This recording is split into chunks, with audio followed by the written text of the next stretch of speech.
views and opinions expressed in this program are those of the participants and do not necessarily reflect the views of BronxNet or the program underwriters. And hello and welcome to Open, the one and only show that opens the Bronx and the rest of the world right to you. I'm your host, Daren Jaime, and today we're going to update you on what's happening in and around our borough. Coming up on today's show, we'll give you an update on what's been going on right here in the Bronx. Plus, we'll find out the latest on Puerto Rico, along with how Bronxites can help to contribute and donate in the disaster. Plus, Roy Moore wins the Alabama Senate primary, defeating the president's top pick, Senator Luther Strange. What does this mean? Also, President Trump says that Puerto Rico has the full attention, but his tweets happen to say otherwise. We'll discuss this with our political advisor when we come back. Also, we'll talk about a charity bike tour set to impact and help those in Africa. And then we'll sit down with a representative from the Bronx Documentary Center to discuss their third annual women's film series. And lastly, we'll hear about an awards ceremony that honors those in the fashion and entertainment industry.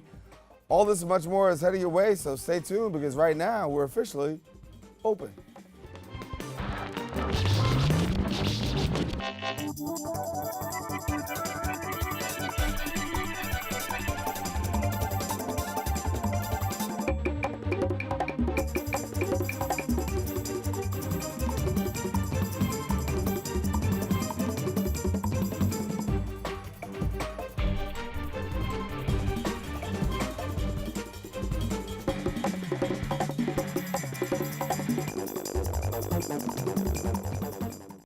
Hello everyone, I'm your host Daren Jaime, and today is Wednesday, September 27th. Of course, you're watching Open, a live program bringing the Bronx and New York City straight to your TV set. Now we want to encourage you to stay connected to us, and you can find out more about us at Twitter at BronxNetTV and Facebook at Open BronxNet Television. Well, lots been going on over the past week, but we'll catch you up with some Bronx updates.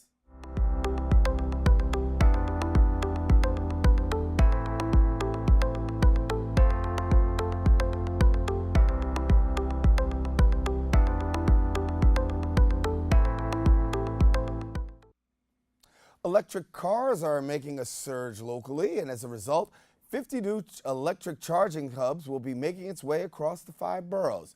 As part of a $10 million investment by New York City and a new partnership with Con Edison, each hub will boast a rapid charging hub, and by the end of the year, it'll fuel more than 12,000 vehicles. Fueling electric cars probably in about 30 minutes as compared to past models that took about 8 hours. Now, there are more than 1,000 electric cars in New York City, with a total of 307 publicly available charging sites citywide. Only 16 of those hubs have faster charging. Now, the initiative is part of the mayor's plan to have about 20% of New Yorkers' 1.8 million cars be electric by 2025. We'll see how that works out. Well, as Puerto Rico continues to recover from the devastating effects of Hurricane Maria, New York State Governor Andrew Cuomo is organizing a statewide effort, raising funds and bringing goods to the residents of the island. The governor is also soliciting support from medical professionals and healthcare workers, saying the people of Puerto Rico have dire needs. Joining him to promote in the effort was the Bronx's own Jennifer Lopez, along with other Puerto Rican celebrities. Lopez, who's the co-chair of the Empire State Relief and Recovery Effort, urged support for Puerto Rico, Mexico, and the entire Caribbean with donations, saying, quote, "Puerto Ricans are American citizens and they need our help." This was stated by the pop star, who's pledged $1 million to assist in relief efforts. Well, last week, Governor Cuomo did lead a state delegation to San Juan, where they did visit and bring supplies to residents. Well, in other news, instead of going to counselors, some of New York City students, they'll have the opportunity to be cuddled with dogs to relieve stress. The Department of Education is bringing comfort dogs to city schools, hoping to bolster social and emotional learning and alternative approaches to improve school culture. This according to the agency. Now, the agency Comfort Zone is a pilot program that piloted in 7 schools last year and will now be in 40 schools, according to schools Chancellor Carmen Farina. Schools are also allowed to adopt a rescued animal that has been evaluated in the North Shore Animal League before its MUT curriculum, which includes lesson plans that include the engagement of animals and students. The executive director of the Department of Education expresses dogs are a key aid to guidance counselors. Many students, including those in the Bronx, will have a chance to participate in the program, considering some Bronx schools were excluded from the program previously. Well, under the Community Parks Initiative, 11 more parks will be renovated, totaling 67 parks throughout New York City. The city's plan, which originally was $285 million, will now cost about $318 million. The additional 11 sites include Prospect Playground and Maples Ball Field in the Bronx. So far, 5 parks have been completed under the initiative, with another 12 set to be done this year. In other news, Hostos Community College highlighted leaders in the Hispanic community for Hispanic Heritage Month. Our reporter, Arlene Makoko, was there, and she brings us more of the story right now.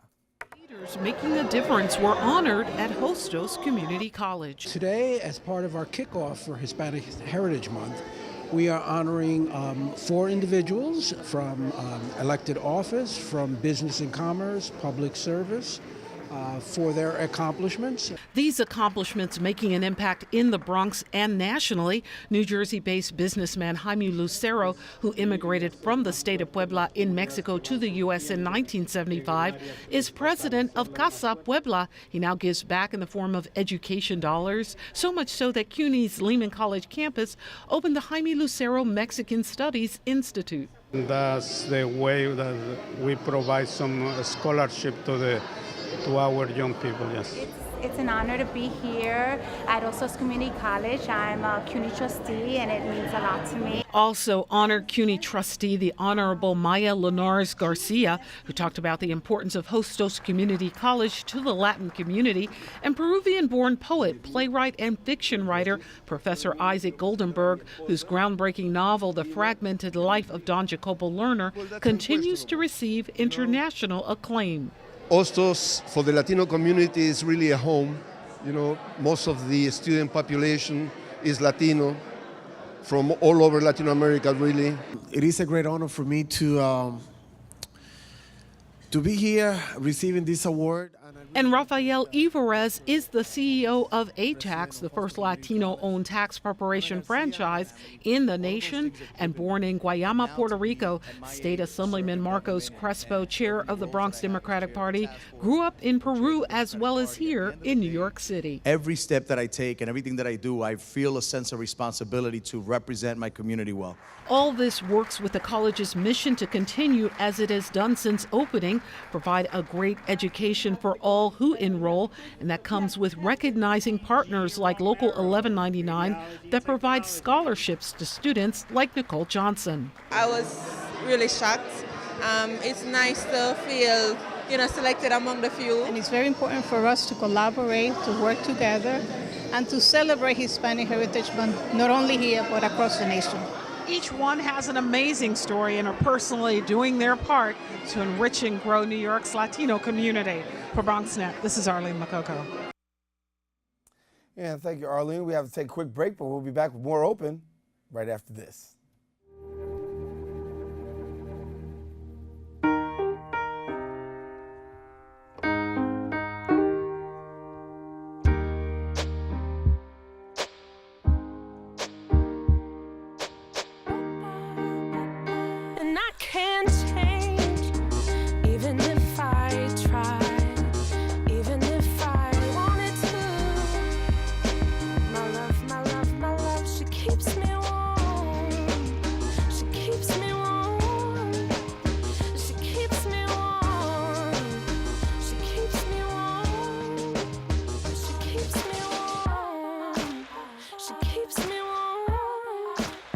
We are neighbors and best friends. I love my sister.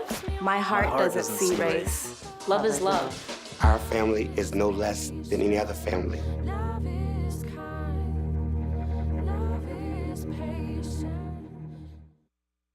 Well, Thomas, you've got pre-diabetes. But with more exercise and a change in diet, it can be reversed. I've tried exercising. It just makes me hungry for bacon. I love bacon, too. And who really likes to exercise? Not me. Me neither. Nobody.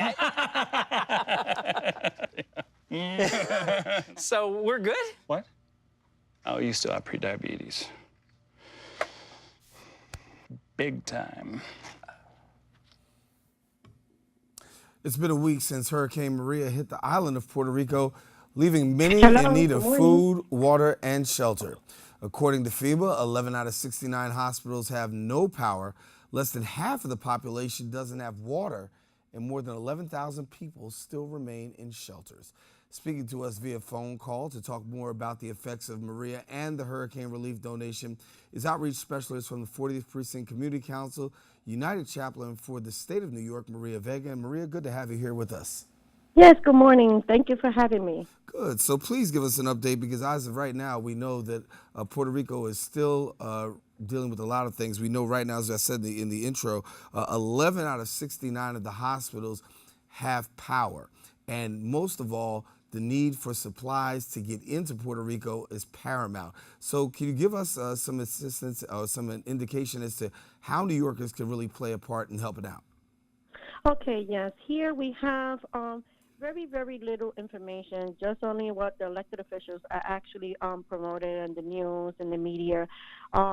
Here, our community leaders, what we're doing is we're getting together and we actually hosting meetings and how we're going to help everyone here in the Mahaven. Well, the people here in the Mahaven community, the leaders here, we're getting together and we're actually meeting how we can help.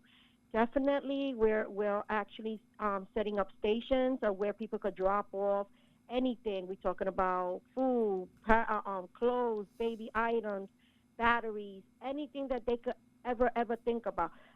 We even telling ladies, please, if you have hairpins, anything that is in your restrooms that actually you never used, please pack it up, bring it down, because everybody in Puerto Rico is in need of everything. We're making a big issue here when it's coming on pet food, because everybody's thinking about my brother and my sister, but no one is actually thinking about the pet food and what we can do to help the animals there in Puerto Rico. So talk to me a little bit about the residents of the community. What has been the sentiment? I mean, obviously our hearts and prayers go out to those who've been affected by Maria, but what are you hearing from residents right there within your own community? Well, every residents in the community are coming in and they're actually crying out. They haven't heard from their loved ones. There's very little that they have found out. They coming out strong. They actually going in their closets. They even going to any 99-cent store, any Family Dollar, and they shopping. They're actually bringing in bags, boxes. They're bringing in food, and they just worry about if their loved ones are going to be able to receive any of these donations. We actually assure them that, yes, we're doing the collection until October 4th, and then we're going to send it down where the NYPD is going to come pick them up. And actually, everything is going to be deployed to Puerto Rico. That to be, to have patience. We're telling everybody, please have patience. Bring in your donations. The family members, everyone. There's going to be so many support going out to Puerto Rico. Please, don't spread out any rumors about nobody's getting anything, because they are. Everybody's going to get something. And this is the main key here. The main key here is that to set up stations everywhere. It doesn't matter. Even if you're a resident and you're in front of your building, you want to set up a station, call the local precinct. Actually, the local precinct will come and pick it up.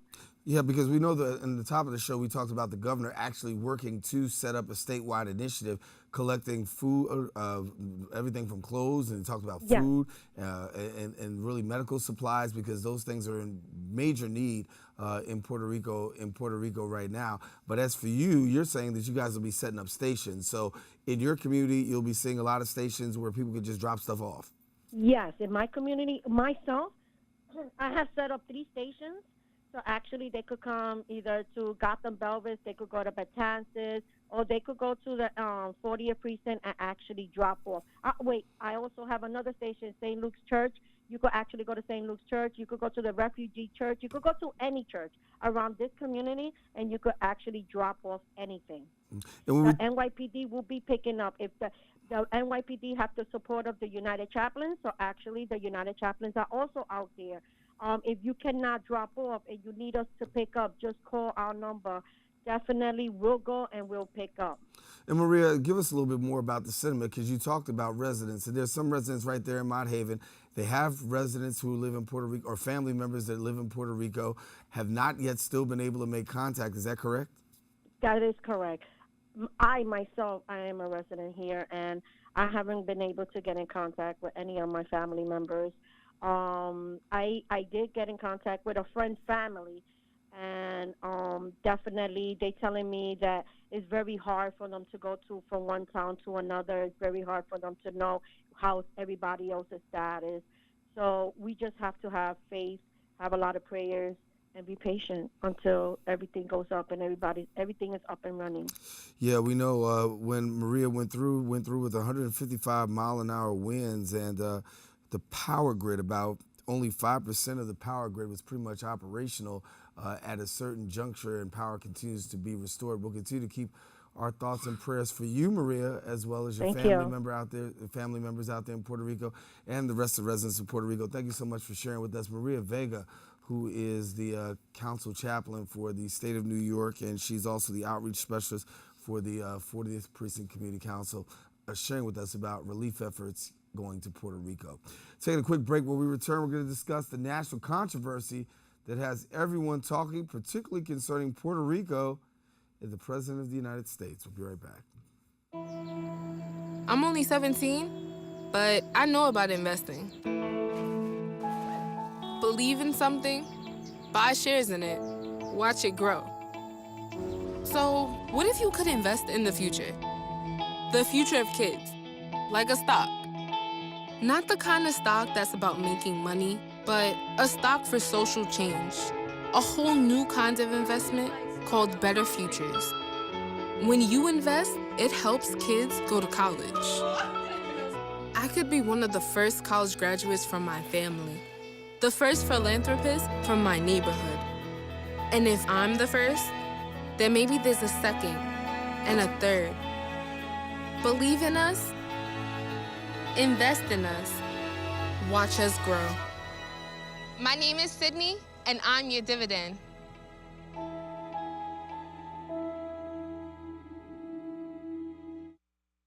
There's one thing you can never have sex without.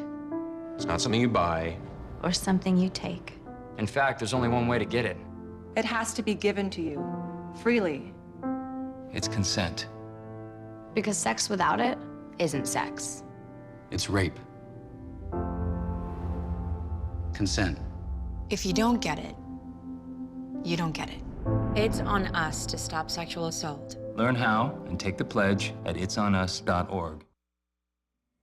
Well, former Alabama Judge Roy Moore won the Alabama primary election, making President Trump's first electoral loss. Also, President Trump called on the NFL to fire those who protest the national anthem, and even rescinded NBA superstar Steph Curry's invitation for not wanting to participate in the championship visit to the White House. Also, the president let out 24 tweets on the NFL, compared to only 4 tweets about the devastation in Puerto Rico, leaving many upset and irate. Joining us now to talk about these political topics, we welcome now our political commentator, Lee Bines, to the set. And Lee, we've been talking about Puerto Rico throughout the course of the show. Many Bronxites affected by it, many family members. And you know the sentiment. Obviously, the president is under fire because you send out these tweets about the NFL and calling the NFL players curse words. Mm-hmm. And yet and still, the people of Puerto Rico seem to get no attention whatsoever until it's brought to his attention. Well, you know what? I think the whole incident brings up the fact, well, the president's priorities. Apparently, the president is more interested in feeding red meat to his base than getting some serious help to Puerto Rico. Now, we understand that these folks are suffering right now beyond the incidents that are going on in Florida and Houston. But you know, a lot of people were actually wondering whether or not the president thought that Puerto Rico was a part of the United States, because he doesn't seem to be treating them as though these are citizens. Unfortunately for Puerto Rico, they have limited representation in Washington because they can't even vote in the general election. So when they reach out to their representatives, the few that they are literally powerless to impact the funding that comes to that's going to come out to help them. Now, if you take a look at the situation that's going on right now, I don't want to get into a whole global warming issue, but we have to understand the fact that these incidents are growing more intense. They're costing a heck of a lot more money to rebuild these communities. And the fact that FEMA has about $11 billion left in their coffers for the next year, and with no idea how much more is going to be necessary to repair more communities, they're in a lot of trouble. So the government literally is relying on private sources, the goodness of people's hearts to contribute to these incidents. And I'm afraid that there could be what's called donation fatigue that can set in. And that's one of the reasons why it's very important for Puerto Rico to get the attention while this situation is in play right now, because 2 weeks from now, the news will be gone. Well, here's what the president said in the news out of the White House. Number one, the president says getting into Puerto Rico has been hard because Puerto Rico is an island. It's been hard hit, and it's hard to get into Puerto Rico. Secondly, he says that, pretty much we're doing the best that we can, and Puerto Rico has not been forgotten about. But when you look at the controversy that spanned with the NFL this past weekend and hearing what's going on with all of these NFL players, teams, owners, even it's gotten to the NBA, Steph Curry, LeBron James, it seems as though the president's direction has shifted from really dealing with a real national crisis to really taking the national spotlight in a sparring session. Well, quite frankly, this is all about Donald Trump. That's the bottom line, because we're not just talking about the issue with Puerto Rico. We're talking about a nuclear event that could take place at any moment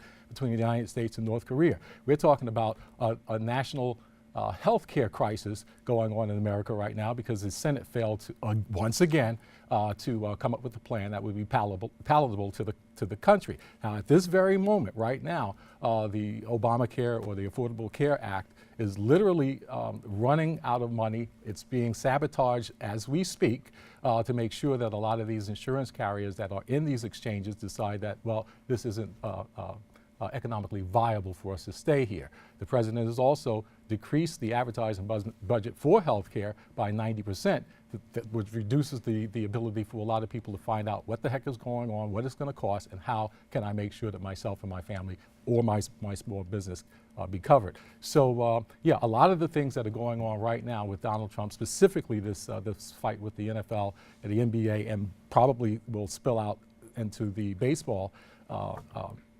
basketball season, is because he's looking to take your eye off of all of these other issues that are going on. You spoke with the election last night that happened. Right, I want to get on that. Yeah, that happened in Alabama. Roy Moore winning Alabama. Exactly. What does that mean? That means that the Trump administration is going to be facing somewhat of a civil war. His own former Steve Bannon is out there campaigning for candidates that are opposed to the establishment. So what we're watching right now is when this guy Roy gets into office, he's going to be on the side of people like Mike Lee and Ron Paul and folks. Well, yeah, he's not going to play by the rules, and that's one of the reasons why the Republicans are having such a difficult time getting any legislation passed whatsoever, because they're having a civil war within their own party. And but again, if Donald Trump can use the NBA and the NFL as a foil right now to keep people's eye off the ball, that's what he's going to do. So, but what does it mean for the president, given the fact that he was just there, campaign, spent millions of dollars, the Republican Party spent millions of dollars behind the president's candidate, and still not able to bring that home? How does that transcend in future midterm elections? I would say that anybody who wants to run as a GOP candidate would be wise not to ask Donald Trump to come down there or come any place and support them. His support was tepid at best, because during that speech, he was actually acknowledging the fact that, well, maybe I made a mistake supporting this guy or whatever, because again, it all revolves about him his reputation. I don't think Donald Trump gives much of a hoot of what's going on down in Alabama as long as it's not negatively impacting him. With regards to this issue of how he called out the NFL, he actually is very, very expert at doing this, is changing the subject, changing the narrative. This went from a peaceful protest about race, and he's turned it into an act of patriotism. He's turned it in, wrapping himself in the flag. He's turning it, taking this story to the level of the national anthem. But if he wants to go there are a lot of people in the African American community or brown community that would be more than willing to challenge him on that, simply because of the fact that, well, yesterday he gave a statement saying that a lot of people fought and died and suffered tremendous injury in supporting this flag. But what he fails to understand is that for people of color, that flag doesn't represent the same thing it represents to white America. You see, after World War II, the big one, if you will, white soldiers came back to the GI Bill, they came back to home assistance, they came back to college education assistance, they came back to an economy that was going to make their lives great, okay? When black soldiers came back from World War II, they came back to Jim Crow. They came back to segregation and discrimination. They did make some slight gains during the 60s, during the civil rights movement, but we all know now that that was not sustainable. And as the slide continued, we find ourselves pretty much where we were when all of this first started. We're not enslaved, but we're in prison. And a lot of people have made the connection that it's not much different. So whether or not African Americans or people of color could be held to the same standard when it comes to saluting the flag and standing for the national anthem, you have to understand the history of the people that are going through what they're going through, and they're dealing with something that's completely different. So, well, and originally, let's be honest, sure. Originally the original whole taking a knee had nothing to do with the military. It had nothing to do pretty much with the American flag, as much as it had to do with injustice, police brutality, racial equality, intolerance, right? Racial and unfortunately, it seems as though that's gotten lost in the conversation, and it's more about patriotism and not about what the real taking the knee was really originally for. And as I mentioned before, Donald Trump is an expert, if not the best, at deflecting your attention from one issue to another until that issue dies down, and then Friday, I almost guarantee you, there's a pattern that we're seeing now, that pretty much every Friday he throws something out to change the narrative of what's going on in Washington and get a lot of people all upset, involved, and really forget about what's important to them, what's really important. Puerto Rico is important, healthcare is important, what's going on in North Korea is important. But we're not talking about that, we're talking about Donald Trump. Lee Bines, that's why I bring you in every week. Thanks much. My pleasure. All right, stay tuned. We'll be back more open. Stay with us. We're coming right back in a few. So, I'm kind of new here, but I've noticed a trend. My human does this funny thing where she goes around and gets all my toys, and then she hides them in that basket by the door. You know, but it's always the same basket, and it's always in the same place. And then she acts so surprised when I find them, but, you know, she's putting them in the same basket again. It's like, hello, that's where you put it last time. You were the worst at hide and go seek.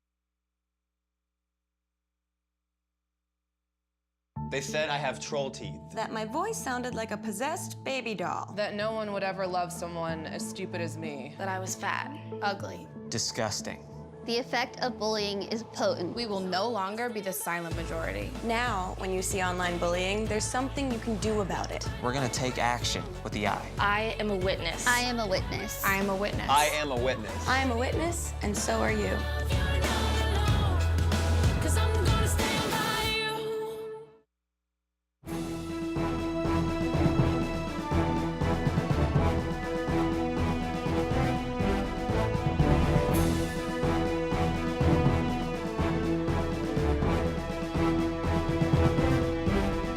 Hi, I'm David Lesh, legal correspondent to the Morning Show Open. If you have a legal question that you'd like me to answer, please send me an email at davidlesh@bronxnet.org, and I will address it on our Ask Your Lawyer segment.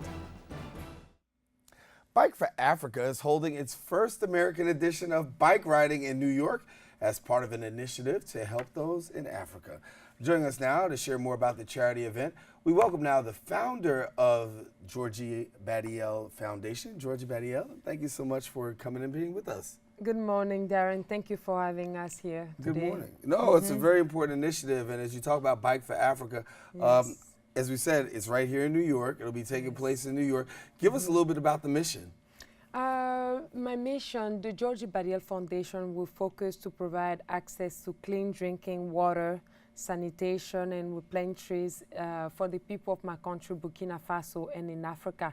And Bike for Africa in North America is the first edition, and Brussels Airlines is supporting my foundation and as well Malaika Foundation in Congo, which provide access to education to over 200 young girls in the Congo. And so when we talk about drinking water and clean drinking water, give people an understanding as to what the drinking water is like and what people in Africa are presently going through in that area. Yeah, from my personal story, as a young girl, I used to walk 3 hours every day with my grandmother to fetch water in my village. And without water, we can't live. Without water, we cannot educate a young girl or emancipate a woman. Water is life. Water is everything. Yes. So when people are taking part in Bike for Africa, talk to us about where they'll be biking from and what they'll have an opportunity to see. Okay, they will be biking from Niagara Falls in Canada to New York City in Central Park. The bike ride will start on October 8th and will end in Central Park on October the 13th. So for people who want to know a little bit more, as we said, it is really across New York State. You start out in Niagara Falls, and you go from Niagara Falls, you come all the way down, and it ends up in Central Park. And where are you getting these bikers from? I actually don't know. I don't know where Brussels Airlines get the bags from, and but what I know is please support us, give us some help, because we really wanted to, change people's life in Africa, especially women. There is women that walk 5 hours a day. Some of them just sleep on the road just to bring 5 liters of water in their home, and they will survive with that for just not even a day, and they will go back again. There is hospitals that need clean drinking water, and we need your support. So if you cannot come to Bike, please make a donation on Bike for Africa website. We happen to take water here for granted. I mean, obviously we take a drink of bottled. And for you, talk to me, because you can drink bottled water. You can buy bottled water. Just about anywhere. What's it like now for you having access to that, and then thinking about what you had to go through back then? Well, I have to say I'm grateful. I'm very grateful to God. I'm thankful to God to be the channel that will bring back clean drinking water to the people of my country, Burkina Faso. As a young girl, I always hate to walk, to go fetch water. My grandmother would wake me up at 6 a.m. She's like, Georgie, let's go get the water. And I'm like, no, I'm not waking up. I want to just stay in bed and sleep and, just live. And today is a great opportunity for me to have this chance to give back, the most basic human right, clean drinking water. Right, and you said you walked 3 hours one way? 2 ways. Two ways. I was lucky. Okay. I was very lucky. On my last trip in Burkina Faso, I went with this photographer, Marc Baptiste. We walked 2 hours in one village one way to fetch water. And the 2 other way, we were like, no, we can't. It was really hard. And how much water did you bring back? It's like a big bucket is like 5 liters. It's not much. It's not much. It's not much. Wow. So people have the opportunity to really come on out and help Bike for Africa. If people want to help, what do they do? They have to go on the website, Bike for Africa North America First Edition .com, and yes, to support the Georgie Badiel Foundation, they can take a look at my foundation, www.georgiebadielfoundation.org, as well malaikafoundation.org. And what does it mean to have Brussels Airlines? I mean, they're the ones who are actually helping you to really get the bikers and do the rest. What's it mean to have Brussels Airlines be a partner with you for this? I am grateful. I am grateful. Brussels Airlines is such a big partner to, you know, as a small foundation to partner with, to do a beautiful thing back home, bring clean water to the people of Africa. And I like that Brussels Airlines is not just that airline that just take from the people, but they give back. So I would say I applaud them for that. Right. So we want to tell people now, make sure I have this right, Bike for Africa, BE North America, that's the website where you can go ahead and check it out. Saturday, October the 13th, actually is going to be the day. The registration deadline is September the 20th. Want to make sure that you come on out and be a part of Bike for Africa. And Georgia, thank you so much for coming and sharing with us. Thank you so much for having me, Daren. I appreciate it. No, great to have Pleasure. you. Great to have you. Thanks Thank a lot. you. And best Yes. wishes for Bike for Africa. Thank you. Listen, going to take a quick break. We got more shows. Stay with us. We're coming right back right after this.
Most party fouls are pretty dumb.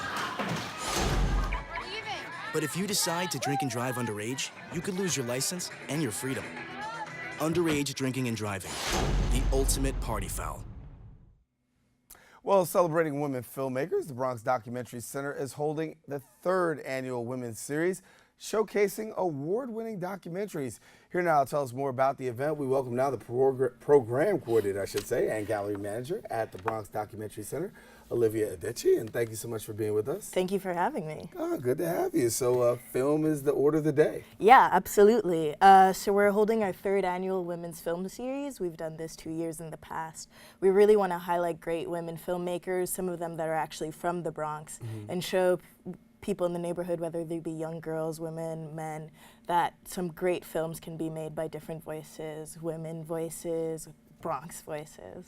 Yes. And having the variety of different people, especially who are local, and being able to show these things. What are you hoping that people take away?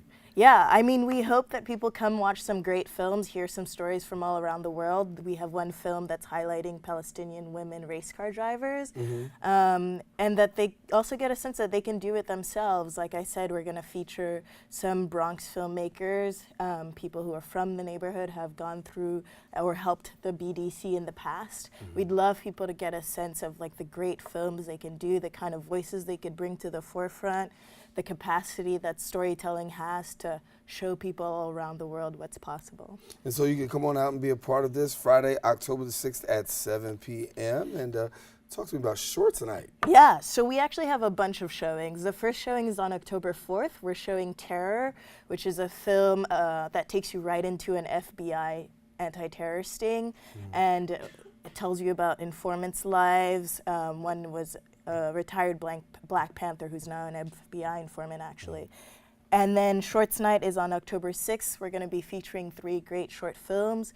2 of them are coming out of Mexico. One is called They Took Them Alive, which is about 43 kidnapped students who were never returned. The investigation was never completed in a small town in Mexico. It's about their families trying to find out what happened to their boys. Another film is called The Other Side, and it's about a musician who meets his daughter at the border wall every month. He was deported 15 years ago, and this has been the way that they've been able to maintain their relationship, by meeting at the wall every month. And then the third film is called Gavin Grimm Versus. It's by the Bronx own Nadia Helgren, and it's a story about a trans boy who's suing his local school board for denying him the right to use the boys' bathroom. Amazing work that's going on there in terms of these different documentaries. Yeah. And so when you talk about the audience, it's a variety of different people who come out and watch. What are some of the things that people are most intrigued about when they watch these documentaries? I think people are mostly intrigued about how much you can learn about other people's lives and their struggles through film, but also the similarities that you can gain from hearing someone tell their own story. I think that's the thing that people often take away. The great thing about our film series is that we're going to have all the directors present for screenings and Q&As after, so people get access to these award-winning directors and get to communicate with them, ask them questions about their work, ask them questions about their trajectory and their career, and so I think that's a really great thing that people can take advantage of. And this is your third year of you guys doing this. How have things changed throughout the course of years? Wow. So it's definitely gotten bigger, which is great. And it's great because more people in the neighborhood know us well, and they know to expect this great programming from us. So we're getting a lot of people from the neighborhood coming back for these annual events we've had. Like we did a community block party a couple months ago that was Africa themed, and we had a lot of our neighbors there. And we also are reaching out to more people in New York, or artists traveling from all over the world. Since we have these marquee events, they know what to expect, and they know when to come visit us. And you were able to pick these documentaries out how? I mean, how'd you whittle down to these? So these are, like I said, the idea is to highlight great women filmmakers. So we try to get some of the great films made by women in the last couple years. Some of these individuals already have established relationships with the Bronx Documentary Center. So that's Kristen Johnson, whose documentary was actually nominated for Academy Award. She'll be there, and she's been super wonderful and willing to come back. And she's leading a workshop as well, where we gave out some Bronx scholarships. And then people like Nadia Helgren, who grew up in the Bronx, knew about us and is on our board actually, and has been incredibly helpful throughout. And these are some of her connections, other women filmmakers, some Black women filmmakers that she knows well that are doing great things that she wanted to bring back to the community. And so people would have an opportunity to take part in all of these things, and as we saw, the information at the bottom of the screen is how you can actually come and be a part of this and share a little bit with this. And so Olivia, you've been doing this for a minute, obviously, right? And so talk to us about just the community and the response of the community, because as you said, the community has definitely watched and seen it grow. But then the community really comes out because they really have a heart for this. Yeah, no, they really do. And some of the best things I've seen is parents coming with their kids. We have an after-school program that's available for middle schoolers and high schoolers. And going to these events has been a great exposition to what we do, to the great people who work at the Bronx Documentary Center for people in the community, and has been able to connect young students with great after-school programs and even mentors, people who work at the New York Times and various other places. So we're really happy and always excited to have our doors open, let people know what we're doing, let them know that they can come to us and do great work, whether it's photojournalism or going to these films, meeting great directors, meeting mentors, whatever we can do to facilitate bringing great documentary work to the Bronx. So if people want to find out more about the Bronx Documentary Center, what do they do? They can go online to bronxdoc.org. They can call us at 718-993-3512, or they can email info@bronxdoc.org. Olivia, thank you so much for sharing with us. Thank you for having me. Best wishes during this time, and hopefully you get a lot more people coming out checking out these documentaries. Thank you so much. All righty, Olivia's here with us. All right, taking a quick break. Stay with us. We got more show. Another segment's coming. Stay with us. Right back in a moment.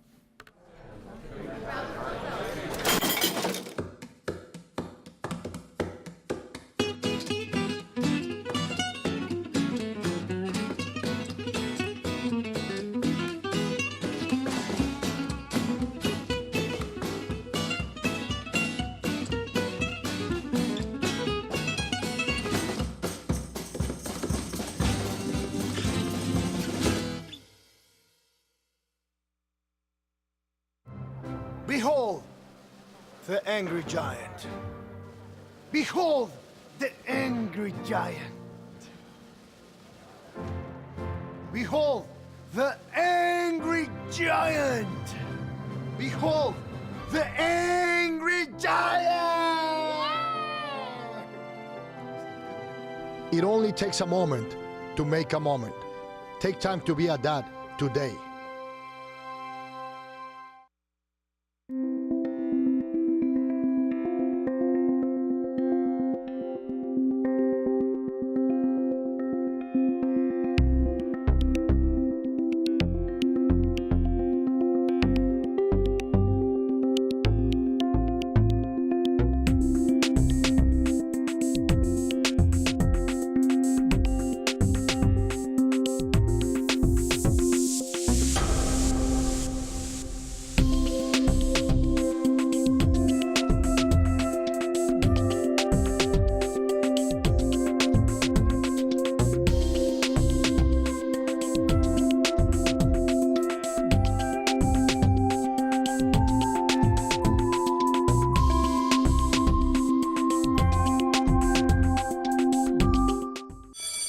Open up your books to page 360. Did you just look at your phone while you was in class? You played yourself. Talking about inspirational quotes. You gotta believe in yourself. Don't ever play yourself. The key is to make it, so make it. Louise, can you give me an example of an inspirational quote? Don't play yourself. The key is to make it. And who said that? I did. Now that's a major key alert.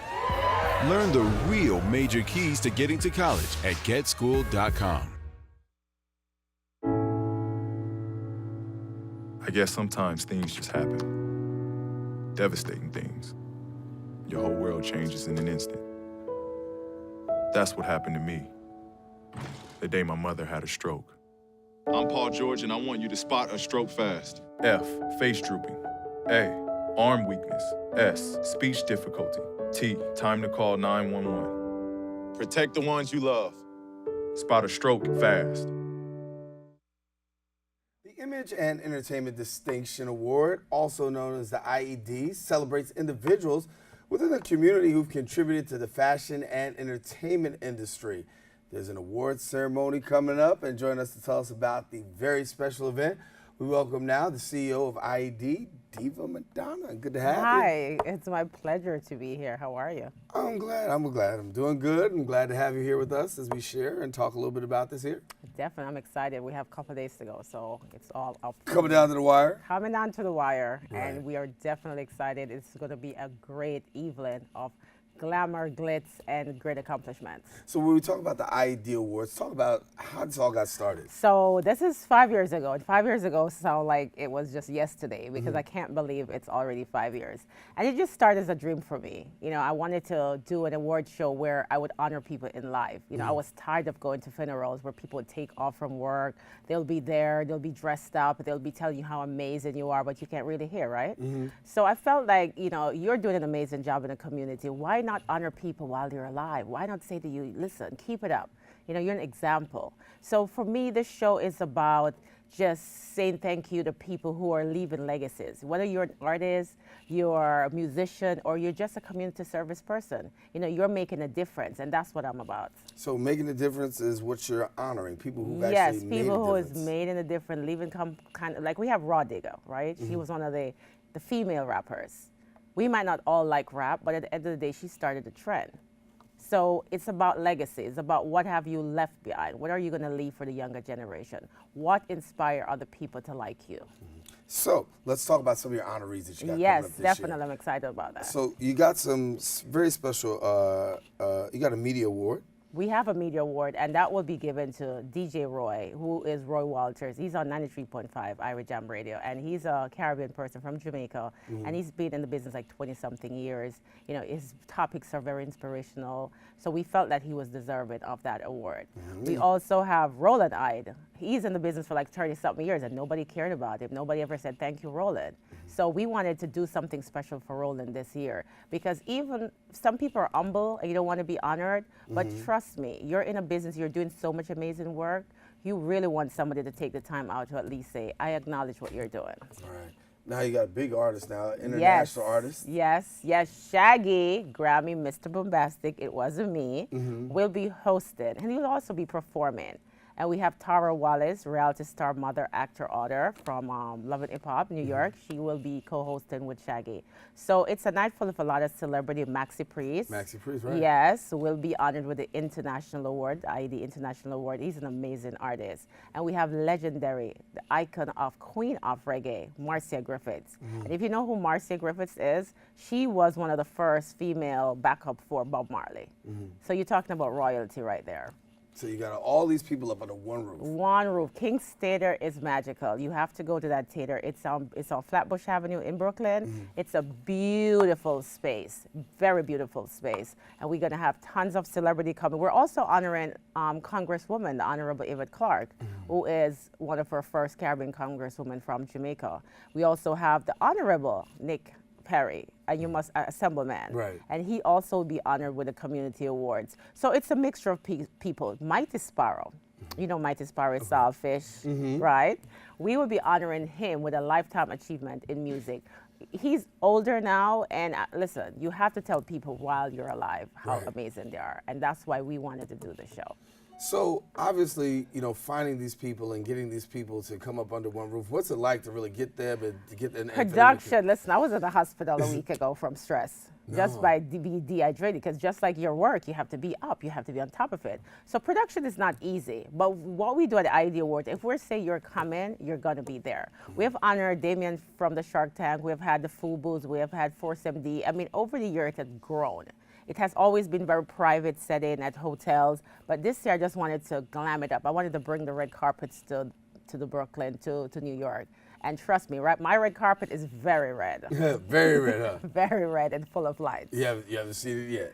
No, listen, my red carpet is turned up. It's turned up. I hear you. So make sure you come out and check it out there at King's Plaza. King's Theater, I should say. It's going to be a special evening. As I said, the red carpet is going to be from 7 to 8. So she already told you about the red carpet. It's going to be actually from 7 to 8. Yes. And so talk to me about the community response, because obviously the community is going crazy. You know something? They feel special. As a Caribbean person, we don't really have that platform like that award show for us. Yes, you watch the Grammy, you watch the Oscar. I'm a person who have gone to all of these award shows. And I said, what about my people, my community? You know, they don't have anything to really dress up for. Yes, we have little award show at little parties and stuff, but what about giving them a glam atmosphere? At the same time, it's glitz and glamour, but we are honoring people based on their lifestyle, based on their performances, based on how, you know, they have contributed to the community itself. And I'm about humanitarian. I cry when people do good. I'm about giving back. I believe we cannot save the world, but if you and I save one person at a time, we will make a difference. And given the fact that there's a lot of challenges right now, even affecting the Caribbean, as we talk, a lot. And we speak right now, what's it like for you to be able to provide this kind of relief? Well, you know something, we are also introducing the Caribbean fundraiser, which is like they are a committee that will be setting up for helping the relief of the hurricanes. So I'm giving them like a 5-minute platform to come on stage to talk about their foundation. We also have Nicki Minaj's mother, Mrs. Carol Mirage, who will be presented, and she has a big domestic violence foundation about helping women who have been through domestic violence. So it's a platform where, as long as you're doing good, I'm there to support you. I'm about empowerment. I'm on the radio myself, and I'm about encouraging my community. I want us to win, not lose. I want us to be sellers, not just the buyers. How long does it take you to put this together? Well, you know something? I think it's a passion, and when you have a passion for something, it works. I think a lot of people just do things because they want to do it. But if you believe in it, just like yourself who might want to be in media, it's just passion, and every single music, every single thing on stage is my vision. And that's what you're going to see if you come. It's a pity you go miss it. I wish I could be there, but I can't be there. But you can actually come on out and be a part of that. And if we're talking about is the 5th annual IED Awards. And as we said, you got celebrities coming. You got lots of people from the community coming. We're actually coming out to really celebrate the best. And as you said, it's really taking the time to honor people. Honor people in life, honey. Honor people in life. I think funerals should be like just 1 second it's over. Tell me how great I am now. Let me feel good. Let me appreciate the moment.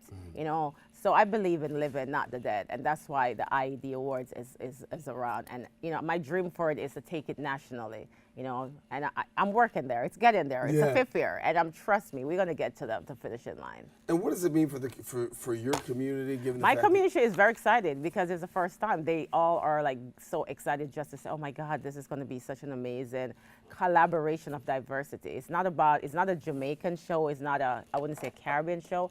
It's an award show about love and humanity. I believe in humanity. People need to give more. People need to be more involved in their community. You cannot make a change by staying home. You have to go out there and protest and do things and fight against things you don't like. A lot of us just talk the talk, but we don't walk the walk. So I'm about the talk. I'm about doing good. I'm about helping each other, supporting my brothers and sisters who are trying to make a difference. And that's what I live by. My mother is about helping. If you call me and you need my help, I'm there. So the night before, yes, on September 29th, yes, you got something else happening. Okay, we have Love and War with Tamar and Keith Sweat, which would also be... Tamar who? Tamar Braxton. Hello. You get out there right. Okay, and she also will be performing. She'll be performing the night before, just to mellow. It's a different crowd, but it's about Keith Sweat. Who don't love Keith Sweat? So that's at the King's Theater also, and that would be the night before. So you have 2 things to do for the weekend.